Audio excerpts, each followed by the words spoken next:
Evangelio de septiembre 2014. El Santo Evangelio según San Lucas. En aquel tiempo Jesús fue a Nazaret, donde se había criado. Entró en la sinagoga como era su costumbre hacerlo los sábados, y se levantó para hacer la lectura. Se le dio el volumen del profeta Isaías.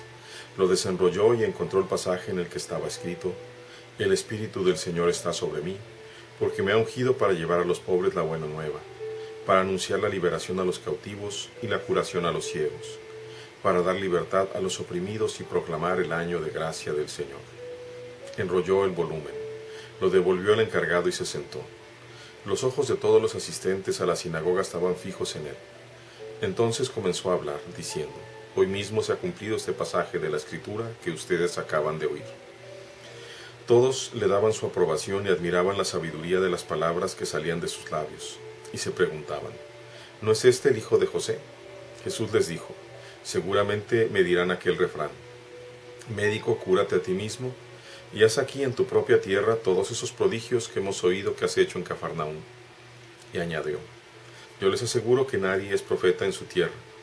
Había ciertamente en Israel muchas viudas en los tiempos de Elías, cuando faltó la lluvia durante 3 años y medio, y hubo un hambre terrible en todo el país. Sin embargo, a ninguna de ellas fue enviado Elías, sino a una viuda que vivía en Sarepta, ciudad de Sidón. Había muchos leprosos en Israel en tiempos del profeta Eliseo. Sin embargo, ninguno de ellos fue curado sino Naamán, que era de Siria.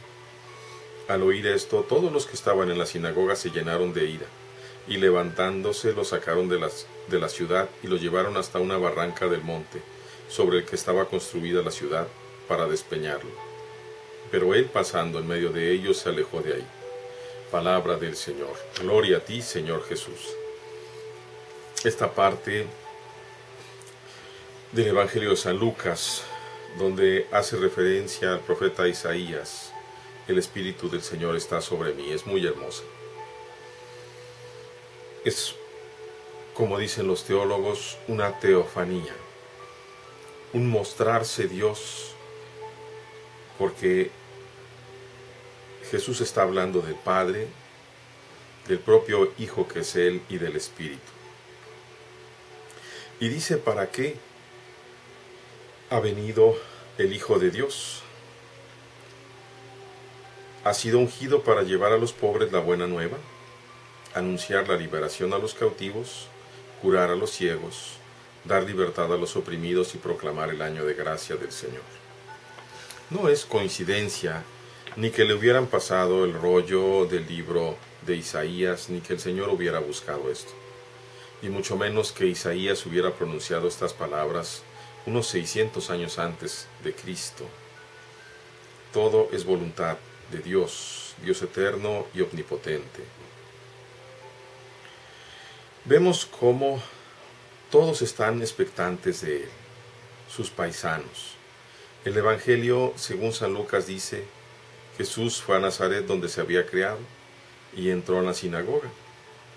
Todos son sus paisanos, todos lo conocen, y entran en una soberbia, porque cuando pensamos que conocemos a los demás, es muy fácil que comencemos a caer en esta soberbia de creer que conocemos todo del otro, sin reconocer que Dios, aún revelado en Jesucristo, permanece un Dios escondido.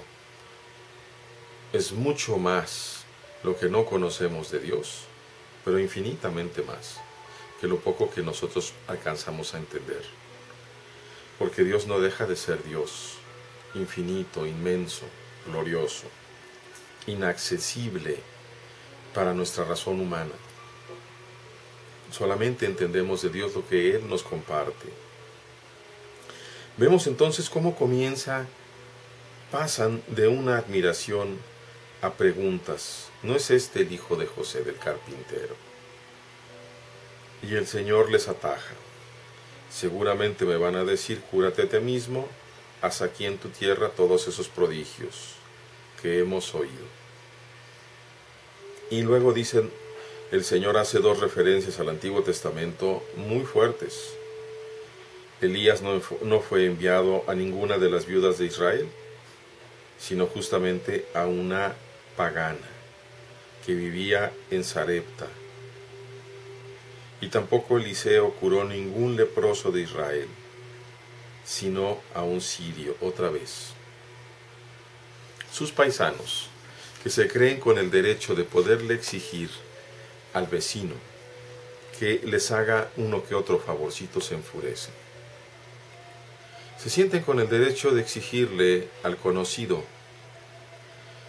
que les dé las cosas, que les dé los dones, pero no está en su corazón ni la reverencia, ni el amor, ni mucho menos la humildad para poder recibir los dones de Dios. Y eso causa que no los reciban. Antes bien, al escuchar que Dios ha mandado su curación, ha mandado su salvación a Jesucristo, no nada más para los judíos, sino para todo el mundo, ellos se enfadan bastante e intentan matarlo.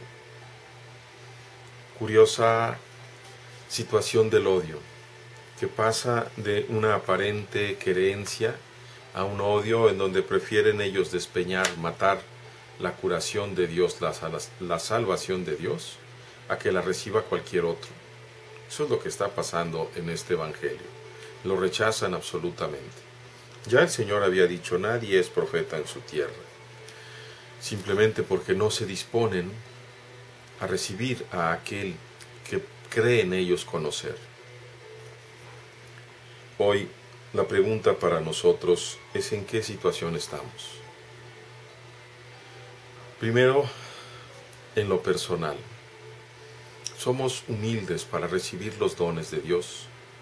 ¿O por el contrario caemos en la soberbia de pensar que porque somos bautizados Dios nos debe? Porque le hacemos una oración, porque le hacemos el favor de ir a la misa el domingo, Dios nos tiene que pagar. ¿Caemos en esa soberbia? Porque estaríamos muy equivocados. Cada don de Dios nos da es un don completamente inmerecido, empezando ciertamente con el bautismo y culminando con cada Eucaristía y Sagrada Comunión que nosotros recibimos. Cada vez es un regalo de Dios, como nuestra propia vida. Tengamos cuidado, hermanos, de ser siempre humildes, sencillos y agradecidos con Dios.